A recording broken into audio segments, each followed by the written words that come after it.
ناظرین السلام علیکم. کیپٹل ٹی وی سے پروگرام کیپٹل کلینک میں آپ کو بہت بہت خوش آمدید کہتا ہوں. ہم اس ہفتہ وار لائیو ٹرانسمیشن سے آپ کو بیماریوں سے بچنے کے طریقے بتاتے ہیں اور ہماری یہ بھی خواہش ہوتی ہے کہ آپ کوئی بیماری بھی لاحق ہو اس کی ابتدائی مراحل میں ہی اس کی تشخیص کروائیں اور کسی مستند ڈاکٹر یا قریبی اسپتال میں جا کے اس کا علاج کرائیں. بیماری ناظرین کوئی بھی ہو, اگر شروع میں ہی اس کا آپ علاج کرائیں گے تو علاج سستا بھی ہوگا اور اس سے مکمل آپ کو صحت یابی حاصل ہو جائے گی.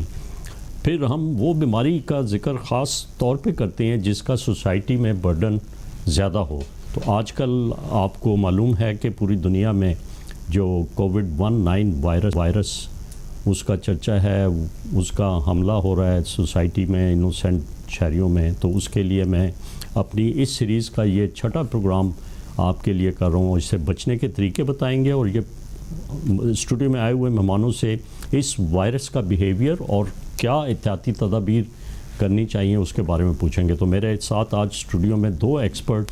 میرے پہلے مہمان ڈاکٹر جاوید حیات خان ہیں جو کہ کرونا ایکسپرٹ ایڈوائزری گروپ کے ایڈوائزر بھی ہیں اور سینئر ممبر ہیں, کافی تجربہ رکھتے ہیں, پلمونالوجسٹ ہیں, PKLI میں خدمات سر انجام دے رہے ہیں.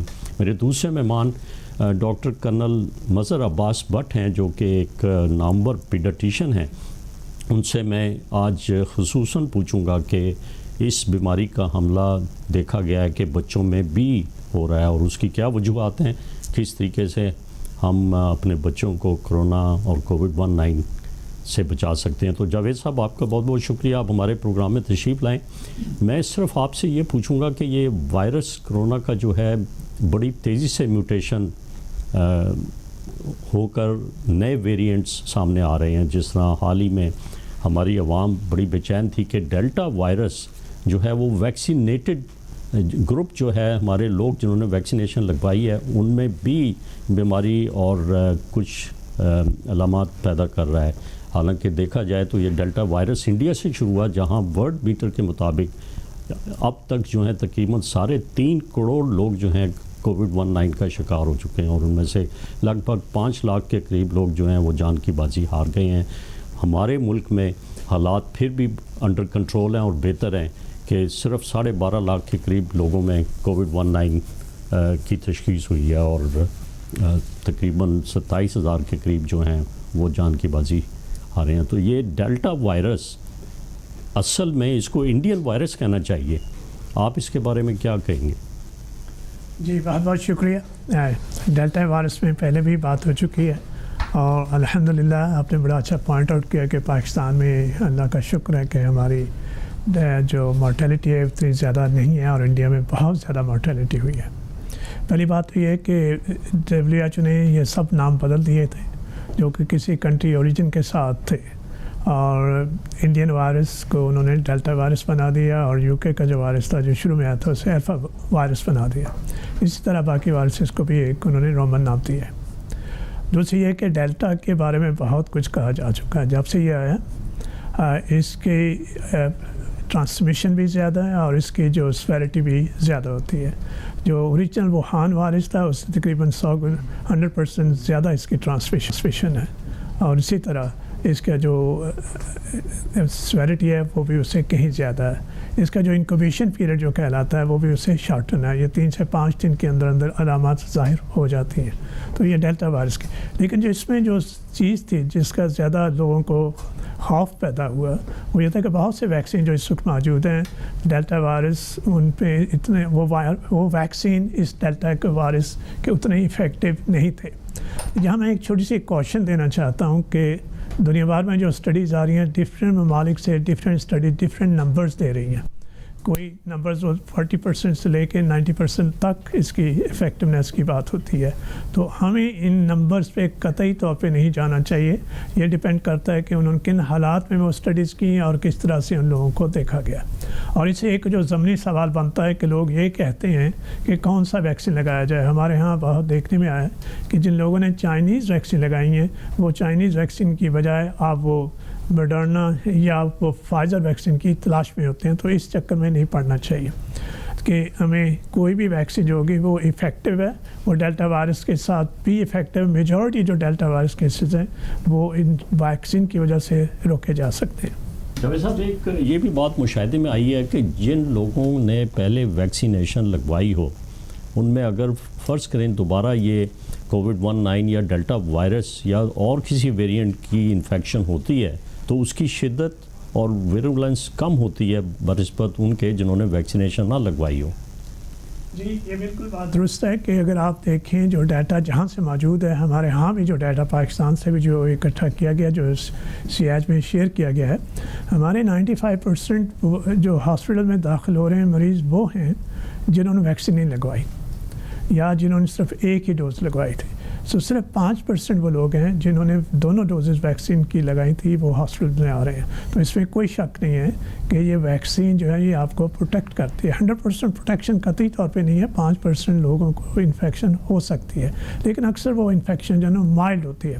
اگر دنیا کا ڈیٹا لیا جائے یا امریکہ کا ڈیٹا لیا جائے یا UK کا ڈیٹا لیا جائے، جو مورٹیلٹی ہے وہ اس وقت انہی لوگوں میں ہو رہی ہیں جنہوں نے ویکسین نہیں لگوائی.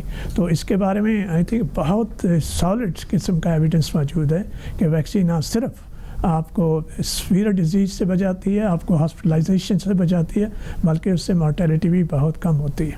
لیکن اس میں ہمارے وہ بھی شہری ہیں جو ذیابطیس کا شکار ہیں یا جن میں دل کا عارضہ ہے یا جو عمر رسیدہ ہے، وہ اگر ویکسینیشن نہیں لگواتے تو ان پہ اس بیماری کا حملہ جو ہے وہ بڑا شدت اختیار کر سکتا ہے. میں ڈاکٹر مظہر عباس بٹ بہت شکریہ آپ ہمارے آئے.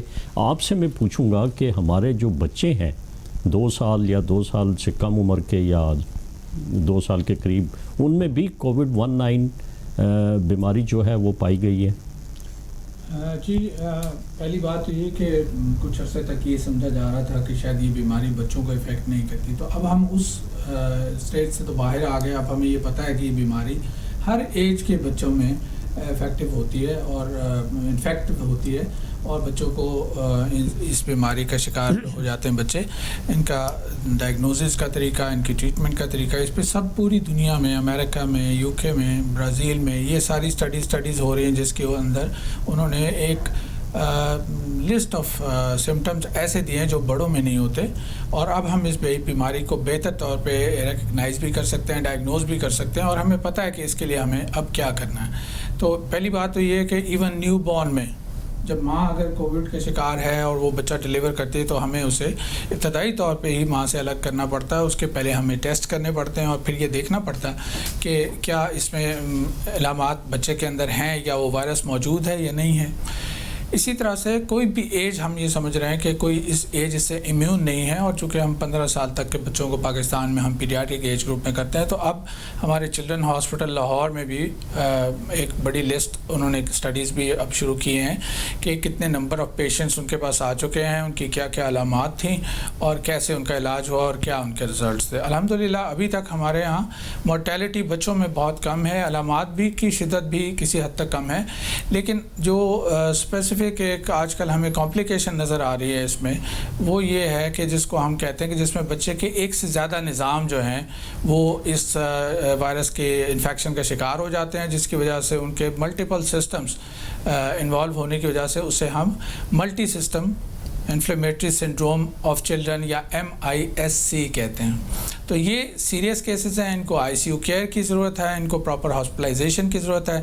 اس لیے پیرنٹس کو اس بات کو ایزی نہیں لینا چاہیے کہ جی ہم بچہ ہے چلو خود ہی ٹھیک ہو جائے گا. ایک تو یہ کہ وہ خود بہت شدید کئی دفعہ بیمار ہو سکتا ہے. اس کا مطلب یہ ہے کہ اس کی پریونشن کے لیے، اس سے بچنے کے لیے یہ ضروری ہے کہ جو حاملہ خواتین ہیں وہ زچگی کے دوران اس کی ویکسینیشن ڈلیوری سے پہلے کروا لیں، کیونکہ بچوں کے ساتھ ماں کا انٹریکشن تو وہ لازمی ہوگا اور وہ بہت ضروری بھی ہوتا ہے.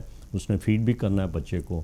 تو بچوں میں جو اس کی علامات ہوتی ہیں وہ کیا پیٹ میں درد اور ڈائریا اور یا کھانسی اور زکام اور رننگ نوز، یہ تمام علامات جو بڑوں میں ہوتی ہیں، ایڈلٹس میں ہم کہتے ہیں، وہ ساری علامات بھی ان بچوں میں دیکھی جاتی ہیں، جس میں زکام، کھانسی، شدید چیسٹ پین، نمونیا سویئر قسم اور بلیڈنگ کے پرابلمز اور یہ ساری چیزیں جو ایڈلٹس میں. اس سے اضافی جو چیزیں جو بچوں میں ہم نے دیکھا کہ کئی دفعہ یہ بچے ہماری جو عام ایک علامت ہے ڈائریا یا وامٹنگ کئی دفعہ اس کے ساتھ پریزنٹ کرتے ہیں, کئی دفعہ پیٹ کے درد کے ساتھ پریزنٹ کرتے ہیں, اور ایک بہت بڑا گروپ ہے ایسا جو اسکن ریش کے ساتھ یہ بچے اور فیور کے ساتھ کرتے ہیں. فیور یوزلی 102, 3, 4 تک بھی, اور اس کے ساتھ جب کوئی ریش ہو اور وہ ریش باقی کسی قسم کے عام جو وائرل انفیکشنز ہیں جیسے خسرہ اور باقی پیرنٹس پہچانتے ہیں اس سے مختلف ہو, تو آپ کو فوری طور پہ اپنے ڈاکٹر سے رابطہ کرنا چاہیے. اور یہ ممکن ہے کہ آپ کے بچے میں کرونا جو ہے وہ صرف سکن انفیکشن کے ساتھ آپ کے سامنے آ رہا ہو, بخار کے علاوہ صرف سکن انفیکشن ہو. اس کے علاوہ چونکہ ملٹی سسٹم ہم اس کو کہہ رہے ہیں, تو ہمیں یہ بھی سمجھنا چاہیے کہ ایک تو جو انیشیل انفیکشن یا پہلی جو انفیکشن بچے کو ہوئی ہے وہ ہوتی ہے, اور جب اس سے وہ ریکور کر رہے ہوتے ہیں تو کئی دفعہ تقریباً 2 ہفتے یا 3 ہفتے کے بعد ان کو نئی علامات آنی شروع ہو جاتی ہیں.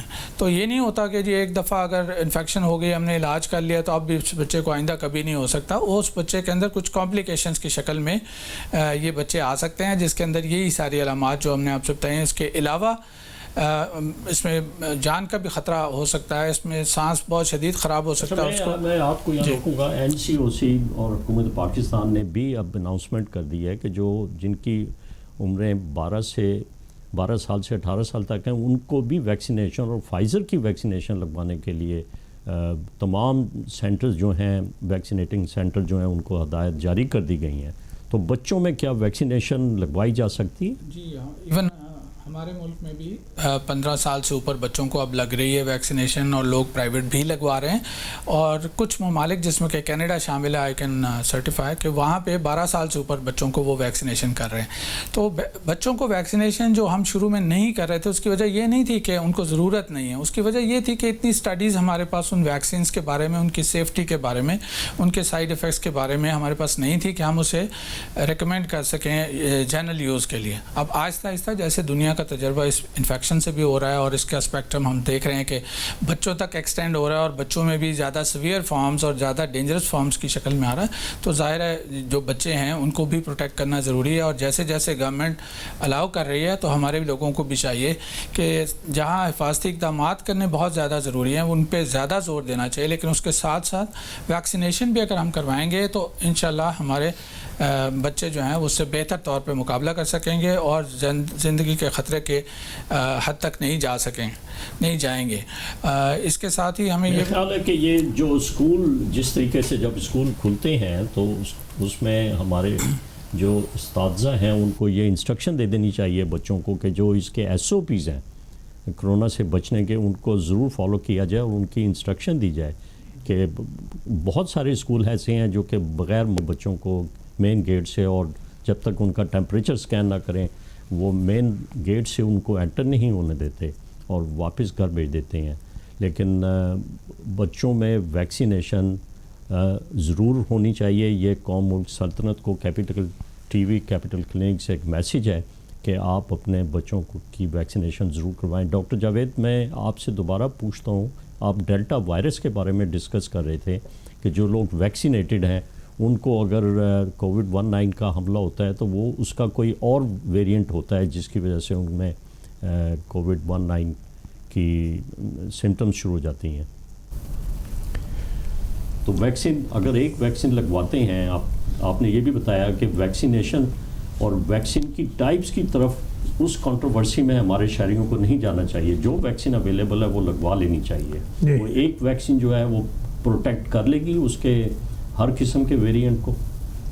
یہ بات پھر وہی بات کی جا رہی ہے کہ آپ ویریئنٹ کی طرف جائیں اور نہ ہی ویکسین ٹائپ کی طرف جائیں, کیونکہ کوئی بھی ویکسین آپ ہر قسم کے ویریئنٹ سے آپ کو پروٹیکٹ کرتا ہے. بات ہوتی ہے کہ کتنے % پروٹیکٹ کرتا ہے. وہ ڈفرینٹ اسٹڈیز میں ڈفرینٹ ویریشن ڈفرینٹ علاقوں میں وہ ویری کرتی ہے. 39% سے انفیکٹ جو فائزر کی ویکسین ہے ابھی امریکہ سے جو اسٹڈی ہے وہ 39% تک صرف پروٹیکٹ کرتی ہے. اب اس سے کیا ہوگا, اس سے ایک خوف پھیلے گا کہ جی 60% لوگ تو اس کو پروٹیکشن نہیں دے رہے, مگر دوسرے علاقوں میں وہی اسٹڈیز کی جا رہی ہیں تو جو آپ کو 80 اور 90% پروٹیکشن دیتی ہے. تو بہت سے علاقوں میں جیسے سری لنکا میں جو اسٹڈی آئی تھی وہ چائنیز ویکسین کی پروٹیکشن 80-90% کی پروٹیکشن تھی. مڈرنا کی جو تھی وہ 80-90-95% تک پروٹیکشن آتی. تو جو اسٹڈیز ہوتی ہیں اس علاقے کی اسپیسیفک حالات کو دیکھ کے آپ کو اس کو دیکھنا چاہیے. تو اگر ہم اس چکر میں پڑ جائیں گے کتنے پرسنٹیج سے پروٹیکشن ہوئی ہے, کس ویکسین سے پروٹیکشن ہوئی, تو شاید ہم کسی نتیجے پر پہنچ نہ پائیں. تو اس لیے ہمارے لیے بہتر یہی ہے کہ آپ کوئی بھی ویکسین لگا لیں. ہر طرح کی ویکسین جو ہے آپ کو ہر قسم کے اسٹرین سے پروٹیکشن دے گی. بات پرسنٹیج کی ہے کہ کتنی پرسنٹ پروٹیکشن دے گی, اس کے لیے بڑا مشکل ہے کہ آپ اس کو اینالائز کر سکیں. تو I think the message should be very clear کہ آپ ویکسین لگوائیں, نو میٹر وچ ویکسین. اسی طرح آپ ویرینٹ کے چکر میں نہ پڑیں, آپ کو جو بھی ویکسین ہے ہر طرح کے ویرینٹ سے پروٹیکشن دے گی. جی ٹھیک کہا آپ نے کہ ویکسین کی کنٹروورسی میں نہ پڑیں, اور جسی بھی ویکسین اویلیبل ہے قریبی سینٹر میں جا کے ضرور لگوائیں. 1166 پہ ضرور اپنا CIN نمبر جو ہے لکھ کے ان کو ٹیکسٹ کریں, اور 24 سے 48 گھنٹے میں آپ کو آٹو جنریٹڈ میسیج آ جائے گا اور سینٹر بھی آ جائے گا. ایک کوڈ آپ کو مل جائے گا جس کوڈ کو آپ دکھا کے یا ان کو بتا کے آپ ویکسین لگوا سکیں گے. جاوید صاحب, ایک اور چیز جو ہے وہ اس بیماری کو لگ بھگ 2 سال ہو گئے ہیں, اور مجھے پوری امید ہے کہ جو طبی ماہرین ہیں اور آپ جیسے ایڈوائزر ہیں, جس طرح آپ نے اتنے قریب سے اس بیماری کے اثرات بھی دیکھے اور مریضوں کا علاج بھی کیا, تو آج ہم بیٹر پوزیشن میں ہیں اس کو ٹریٹ کرنے میں, کووڈ-19 کے نمونیوں کو. جی ہاں, ڈیفینیٹلی 1.5 سال کے بعد بہت سا اس بیماری کے متعلق پتہ چل چکا ہے, مگر آج بھی اس کا کوئی علاج نہیں ہے. اس کا قطعی طور پہ کوئی علاج نہیں ہے. یہ بات ہم کھلے عام یہ کہہ سکتے ہیں کہ اس کا علاج کوئی نہیں ہے. علاج ہے اس کی کمپلیکیشنز کا, کہ یہ وائرس جو انفلیمیٹری رسپانس آپ کے جسم میں ڈالتا ہے اس کا علاج ہے. اس کو روکنے کے لیے ساری تدابیر ہوتی ہیں. اس وائرس کا اپنا علاج کوئی بھی نہیں ہے. وائرس سے صرف بچنا ہی ہے, اور وہی ایک طریقہ جس سے آپ بچ سکتے ہیں کہ وائرس سے بچا جائے اور ویکسینیشن کروائی جائے. جہاں تک ایک بات ہے اس کی, آج کا علاج ٹریٹمنٹ کیا ہے, بہت حد تک اس میں پچھلے 1.5 سال سے بات کر رہا ہوں کہ اگر آپ کو تاریخ میں پیچھے لے جاؤں 2019 دسمبر میں جب ووہان سے یہ وائرس نکلا تھا, تو چائنیز نے 3 ہفتے کے اندر اس کو آئیڈینٹیفائی کر کے اس کی جینوم جو تھی وہ انہوں نے اپلوڈ کر دی تھی کہ یہ وائرس ہے اور یہ اس کے سیکوینس ہیں جس کی وجہ سے یہ پھیلا ہے, یہ وائرس ووہان میں پھیلا ہے. اور اس کے فیبروری میں انہوں نے اس کی پوری سمٹمیٹالوجی بتا دی کہ یہ وائرس ڈے 1 پہ یہ کرے گا, یہ اس کے سمٹمس ہوں گے, اور اس کے بعد یہ اس کی کمپلیکیشن ہوگی. مئی میں انہوں نے 1000 کے قریب مریض جو تھے ان کے ڈیٹیل شائع کر دی تھی. اس وقت سے لے کے آج تک کسی قسم کی کوئی تبدیلی نہیں آئی, جو انہوں نے چائنیز نے اسی وقت 3 ہفتے کے اندر جو چیز بتا دی تھی. کس چیز کی ہمیں سمجھ آئی ہے کہ اس کی کمپلیکیشن کیوں ہوتی ہیں, اور اس کمپلیکیشن کی وجہ کیا ہے, اور اس کا علاج کیسے کرنا ہے. وہ ایک بات میں خاص طور پہ ایمفیسائز کرنا چاہتا ہوں. پچھلے 1.5 سال کی یہ آبزرویشن بھی ہے, اور بہت سی ڈیٹا بھی دیکھا گیا ہے, میں تھوڑا سا انوالو تھا اس میں, کہ ہمارے ہاں جو ڈیتھس ہوتی ہیں کرونا کی وجہ سے وہ زیادہ تر کمپلیکیشن کی وجہ سے ہو رہی ہیں. وہ اس کمپلیکیشن میں زیادہ تر انفیکشن آ رہی ہیں. وہ انفیکشن کیوں آ رہی ہیں کہ ہم اس کو اوور ٹریٹ کر رہے ہیں. ہم یہ وائرس ہے, اس کا علاج اینٹی بایوٹکس نہیں ہوتی. ہم اس کے لیے اسٹیرائڈس بہت دے رہے ہیں, اینٹی بایوٹکس ان نیسیسری دے رہے ہیں. اس کے نتیجے میں جو آپ کے اگر کبھی انفیکشن بیکٹیریل ہوتی ہے وہ ریزسٹنٹ ہو جائے گی جو اینٹی بایوٹکس آپ استعمال کر رہے ہیں. فنگل انفیکشن سپر امپوز ہو رہی ہیں. جو لوگ ICU میں جا رہے ہیں وہ سیپسس سے مر رہے ہیں, وہ انفیکشن سے مر رہے ہیں. تو یہ بات ہمیں جو سمجھ میں آئی ہے کہ زیادہ تر کمپلیکیشن ہیں وائرس کی انفلیمیشن کی, اور علاج کی کمپلیکیشنز ہیں جو سمجھ میں دیکھنے میں آ رہی. طریقہ ہے کہ آپ SIAC کے ایک بڑے سینئر ممبر ہیں اور ایڈوائزر ہیں, کیوں نہ آپ گائیڈ لائنز جو ہیں یونیورسٹیز لیول پہ بھیجیں, تمام ٹرشری کیئر ہاسپٹلس میں ایک گائیڈ لائن بھیجیں کہ اس بیماری کا ایک خاص ایج گروپ میں کس طریقے سے اس کو فائٹ کیا جائے. یہ میں آپ سے پوری طرح متفق ہوں, اور میرا خیال ڈاکٹر مظہر عباس بھی جانتے ہیں کہ اس بیماری کو اوور ٹریٹمنٹ سے اور خراب کرنے والی بات ہے. پینک جو ہے وہ بہت زیادہ ہماری عوام میں کریٹ ہو جاتا ہے, اور ہمارے مریضوں کے لواحقین بھی جو ہیں وہ پورے شہر میں اور پورے پاکستان میں ڈھونڈنا شروع کر دیتے ہیں کہ وینٹیلیٹر کہاں اویلیبل ہے, انٹینسیو کیئر کہاں ہے, بیڈ کہاں پہ اویلیبل ہے, جبکہ دیکھا جائے تو قوت مدافعت اگر اچھی ہو تو یہ بیماری مکمل طور پہ ختم ہو سکتی ہے. ڈاکٹر مظہر عباس آپ کی طرف دوبارہ آتا ہوں کہ بچوں میں ویکسین لگائی جا سکتی ہے، اور اگر ہماری حاملہ خواتین ڈلیوری سے پہلے ویکسینیشن ضرور لگوائیں تاکہ اس ویکسینیشن سے وہ اینٹی باڈیز کا لیول جو ہے وہ بچوں میں بھی چلا جائے. لیکن جو اس کے ایس او پیز ہیں کہ ماسک کا استعمال کرنا اور ہاتھوں کی صفائی، یہ بہت ضروری ہے. جی وہی 3 پرنسپلز ہو، جیسے ڈاکٹر جاوید نے بڑا اچھا کیا کہ اس چیز کو کیا کہ اس سے کا جب علاج ممکن نہیں ہے تو بیسٹ اسٹریٹجی یہی ہے کہ ہم اس سے پرہیز کر سکیں، ہم اس سے بچاؤ اپنا کر سکیں. اور اس کے لیے وہ جو 3 باتیں وہ بھی چائنا سے ہی شروع ہوئی تھی کہ یہی 3 سٹیپس، یعنی ہاتھ دھونا اچھی طرح صابن سے اور پانی سے 20 سیکنڈ کے لیے، ڈسٹنس جو ہے وہ آپ نے 1 میٹر کا ڈسٹنس رکھنا ہے، 6 فٹ کا ڈسٹنس رکھنا. آپ نے مختلف اس میں ڈسٹنسز کے اسٹڈیز آئی ہیں لیکن 6 فٹ از اے ریکمینڈڈ ڈسٹنس کہ یہ ہمیں اس کو کرنا ہے. اور ویکسینیشن، یہ جو چیزیں ہیں یہ ہم اگر کر سکیں تو ہم انشاءاللہ اس چیز کا مقابلہ کر سکیں گے. اور بچوں میں ہمیں اب یہ اویئر رہنا، جو میں نے بات کی کہ بچوں میں بھی ہو سکتا ہے، اس کی اہمیت کیا ہے؟ اس کی اہمیت یہ ہے کہ جب بچے میں علامات کم ہوتی ہیں تو کئی دفعہ تمام گھر والے اس کو نارمل سمجھ کے اس کے ساتھ ڈیل کرتے رہتے ہیں، جبکہ گھر میں جو دادا نانا بزرگ بیمار لوگ ہوتے ہیں وہ چونکہ اس بیماری کو زیادہ سسیپٹیبل ہوتے ہیں، تو یہ بچے جب ان سے انٹریکٹ کرتے ہیں تو اس سے ہمارا ایڈلٹ کا لوڈ بھی بڑھتا ہے.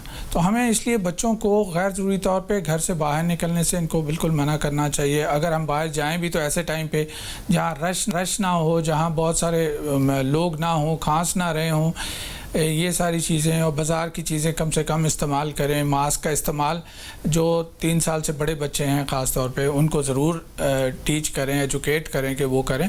اور یہ ڈسٹنس رکھنا، یہ بھی بچوں کو سمجھانا. ہاتھ دھونے کا جو ہے وہ لوگ ہاتھ تو دھوتے ہیں لیکن میں نے دیکھا ہے بہت سارے لوگوں سے، جب پیرنٹس سے میں پوچھتا ہوں کہ کبھی آپ ٹائم نوٹ کرتے ہیں تو ظاہر ہے کوئی ٹائم نوٹ نہیں کرتا. تو ایک ہمارے دوست ہیں انہوں نے کہا کہ جی سورہ الحمد پوری تلاوت کرنے کا بچے کو کہیں کہ جتنی دیر میں وہ سورہ پڑھے گا تو کم از کم کچھ دیر وہ اس نلکے کے پاس اور پانی کے پاس کھڑا رہے گا. تو یہ ایک اچھی ایک اضافی چیز ہے جو ہم کر سکتے ہیں، اور انشاءاللہ اللہ تعالیٰ سے پھر ہم اپنے ان مریضوں کے لیے مدد کی امید بھی رکھ سکتے ہیں اور دعا بھی کر سکتے ہیں. جاوید صاحب، اب سیزن جو ہے وہ ڈینگی فیور کا بھی ہے. وہ بہت ہی بدقسمت شہری ہوگا جس کو کووڈ-19 کا وائرس بھی اور ساتھ ڈینگی ہو جائے. وہ تو بڑے ہی مشکل مراحل سے گزرے گا اور شاید ہو سکتا ہے کہ اس کی واپسی ناممکن ہو. لیکن آپ سے دوبارہ میں یہ پوچھوں گا کہ ہمیں کیا احتیاطیں کرنی چاہیے اور ہمارے شہریوں کو کہ وہ ڈینگی فیور سے بھی بچیں. اس کے لیے ایک دوسری نشست میں عوام کے لیے ضرور ڈسکس کروں گا کہ ڈینگی فیور کیا ہوتا ہے اور کس طریقے سے اسے بچا جا سکتا ہے، اس کی پریونشن کیا ہے. لیکن آپ کووڈ-19 کا اگر کسی پہ حملہ ہوا ہے اور اس کو ڈینگی فیور ہو گیا ہے تو وہ کیا کریں؟ میرا خیال ہے یہ بہت ہی اہم سوال ہے. اور آج کل چونکہ ڈینگی کافی حد تک پھیلا ہوا ہے اور کرونا بھی ہے، اور ابھی ریسنٹلی ایک ویبینار ہوا تھا جس میں 10 مختلف ملک کے لوگوں نے شرکت کی تھی اور انہوں نے اپنا ایکسپیرینس شیئر کیا تھا. جو ڈینگی کا علاقہ ساؤتھ ایسٹ ایشیا کا، وہ سبھی لوگ شامل تھے. لیکن ڈینگی بڑا انفارچونیٹ ہوگا کہ ڈینگی بھی اور اس کے ساتھ کووڈ بھی ہو جائے. ان کی علامات کا تھوڑا سا آپ کو میں اگر اجازت دیں تو میں شیئر کر لیتا ہوں. کیونکہ ایک ہی طرح دونوں میں فیور ہوتا ہے، دونوں میں پلیٹلیٹس کاؤنٹ گر جاتی ہیں اور ریش بھی ہو سکتی ہے، دونوں میں یہ چیز ہو سکتی ہے. جو فرق ہے کہ جو کووڈ کے اکثر کیسز، نہ سبھی، اکثر کیسوں میں ان کے چیسٹ سمٹمز ہوں گے، ان کے کھانسی ہوگی، ان کو سانس کی تکلیف ہوگی یا ان کے چیسٹ پین ہوگی. باقی سمٹم جیسے ڈائریا ہو گیا، aches and pains, headaches ہیں، یہ دونوں میں کامن ہیں. ڈینگی کے لیے بڑا مشکل ہوتا ہے یہ ڈفرینشیٹ کرنا کہ دونوں میں. لیکن پلیٹلیٹس کاؤنٹ جو ہے وہ ڈینگی میں بہت زیادہ گرتی ہے نسبتاً کووڈ کے. اور جو لیمفوسائٹ کاؤنٹ ہوتی ہے وہ بھی دونوں میں گرتی ہے لیکن اس میں بہت زیادہ گرتی ہے. جہاں تک بچت کا تعلق ہے، جو کووڈ میں جو احتیاط بتائی گئی ہیں کہ آپ گھر میں رہیں تو شاید اس سے ڈینگی سے بھی آپ محفوظ ہو سکیں گے. کہ ڈینگی جو ڈینگی سے بچنے کے طریقے ہیں، جو مچھر کا وہ آپ اس کا علاج کرنا ہے کہ وہ پانی ایکیومولیشن آئے، ان کا لاروا نہ آئے. مچھر کی پرورش کو روکنا ہے تو وہ ڈینگی کا جو مچھر ہے اس کی افزائش نہیں ہوگی اور ظاہر ہے کہ پھر ڈینگی فیور جو ہے اس سے وہ بچا رہے گا. اور جس طرح آپ نے کووڈ-19 کی تو وہی ایس او پیز ہیں کہ ماسک کا استعمال, ہاتھوں کو دھونا اور ڈسٹنس جو ہے وہ 6 فٹ کا رکھنا, یہ بہت ضروری ہے. ڈاکٹر مظہر عباس, میں آپ کی طرف دوبارہ آتا ہوں کہ بچوں میں اگر فرض کریں کووڈ-19 ہو جاتا ہے تو اس میں آکسیجن کی ضرورت پڑے گی ان کو؟ جیسے میں نے کہا کہ یہ ایک ریلیٹیولی ہم ایک نئی اینٹی ہے, نئی بیماری ہے, اور اس کے بارے میں ابھی تک کچھ ایسی اسٹڈیز نہیں ہیں کہ اس میں ہم پرسنٹیجز کر سکیں, لیکن ڈیفینیٹلی ہو سکتا ہے, چیسٹ کی انوالومنٹ ہو سکتی ہے. اور یہ جو بچے جس کا ہم نے ذکر کیا کہ MIS-C یا جو اس کو ری ایکٹیویشن ہم کہتے ہیں وائرس کی, وہ جب ہوتی ہے تو پھر اس میں چیسٹ کی ڈیفینیٹلی انوالومنٹ ہوتی ہے اور اس میں ایکس رے اور وہی طریقہ جیسے ایڈلٹس کا ہو سکا. یہ ڈینگی کی ابھی آپ بات کر رہے تھے, میں تھوڑا سا صرف ایڈ کرنا چاہوں گا کہ بچوں کے لیے اسپیشلی یہ احتیاط ضرور کرنی چاہیے کہ یہ جو مچھر ہے ڈینگی کا, یہ چونکہ شام کے وقت اور ارلی مارننگ نکلتا ہے, تو شام کو خاص طور پہ مغرب کے وقت, غروب آفتاب کے وقت بچوں کو لے کے پارکس میں اور ایسی جگہ جہاں یہ پانی تالابوں میں چھوٹے چھوٹے ادھر فاؤنٹینس بنے ہوئے ہوتے ہیں اور اس طرح سے. اور دوسرا ان کو کپڑے جو ہیں وہ پورے پہنائیں, جی لمبے بازو والی قمیض اور شلوار, نکر اور یہ بنیان میں لے کے لوگ باہر پھرتے رہتے ہیں اور شام میں اس طرح سے, تو ان میں یہ چانس پھر مچھر کے کاٹنے کا بڑھ جائے گا, جس سے ملیریا بھی اور بھی مچھروں سے جو پھیلنے, ڈینگی کے علاوہ یعنی جو دوسری بیماریاں وہ بھی آ سکتی ہیں. تو ہمیں یہ دونوں چیزوں سے ہماری اس سے بچت ہوگی اگر ہم شام کو باہر نہیں نکلیں, رش والے ٹائم پہ باہر نہیں نکلیں, مارکیٹس میں, شادیوں میں, فنکشنز میں, ایسی جگہ جہاں بہت سے لوگ موجود ہیں وہاں نہ لے کے جائیں. بہت بہت شکریہ ڈاکٹر مظہر عباس بٹ آپ کا. ڈاکٹر جاوید حیات خان آپ کا, آپ ہمارے پروگرام میں تشریف لائے. ناظرین, اس سے بچیں اور ویکسینیشن ضرور لگوائیں اور اپنی صحت کا خاص خیال رکھیں. آئندہ ہفتے پھر ہم آپ کی خدمت میں حاضر ہوں گے. خدا حافظ.